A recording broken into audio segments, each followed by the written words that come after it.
अस्सलाम वालेकुम जी सारे दोस्तों का की हाल है। उम्मीद करता हूँ ठीक हो। सुबह सुबह का टाइम है, असी धार कढ़ते पे हाँ। माशाअल्लाह माशाअल्लाह सुबह सुबह ठीक है। नमाज पढ़न तो बाद जेड़ा धार कढ़न का मज़ा है ना, उदा होर दे किधरों भी नहीं मिल सकता। क्योंकि सवेरे सवेरे जेड़ा जट्टां दा काम है वो बहुत ही खूबसूरत होंदा है। क्योंकि जट जेड़ा महकमा है ना, वो इस ऐसा महकमा है जेड़ा सवेरे उठदियां नाल अजाना तो पिछे अपने काम नूं शुरू हो जाता है। और कोई ऐसा महकमा नहीं जेड़ा फजर दी नमाज तो पिछे शुरू होवे 9-10 बजे शुरू होंदे ने। हुण असी ज़मीन अपनी जेड़ी है ना कोई थोड़ी थोड़ी शुरू कीती है वाहनी।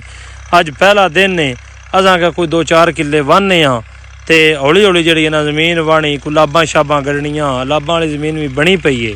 तो हौली हौली जमीन वाहिए। फिर जट्टां दा जो काम ही ये वे, होर काम की हो सकता है जट्टां दा।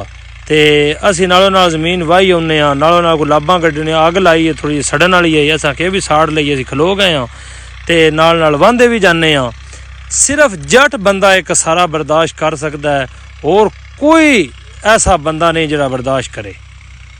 जट ही महकमा ऐसा है जेड़ा हर एक चीज़ नूं घाटे भी बर्दाश्त करता है, नफे भी बर्दाश्त करता है। नफा तो अल्लाह की तरफ होए, घाटा भी अल्लाह की तरफ होए, लेकिन दूजे महकमे जिन्ने भी घाटा पवे तो उस टाइम सह जाते हैं। तो जे मुनाफा आवे तो उठ पाते हैं। जट नूं कोई इस गल की टेंशन ही नहीं। तो हुण असां सोचिया जरा ना जलालपुर जाना सी, एक छोटा सारा काम सी।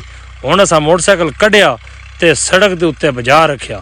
हुण असीं लगे जाने जलालपुर नूं, उत्ते एक छोटा सारा काम है। मैं क्या भजद्यां वो कर आइए, वो हुण असी करके फिर इंशाल्लाह वापसी। तो असां काम करके तो हुण असी वापसी आ रहे हैं। वेखो माशाल्लाह केड़ा प्यारा व्यूज़ है, केड़ा प्यारा जनाब व्यू है। वापस आ रहे हैं। तो शहर एक छोटा सारा काम नहीं, लेकिन कम्मां दी वजह तो असी सारी वीडियो जी उत्थों दी नहीं बना सके, टाइम ही नहीं लगा। ठीक है, कोई 1-2 ऐसे काम सन जिन्हां दी वजह तो असी सारी वीडियो मूवी सारा सिस्टम जिहड़ा ना असी नहीं बना सके। तो अगों असी रस्ते दे विच आए, एक कोठी बड़ी प्यारी नज़र आई। मैं आख्या वाह जट्टां जिन्ना दरिया दी मणी दे उत्ते कोठी बना दी है, तो रीझ दी बना छड़ी है।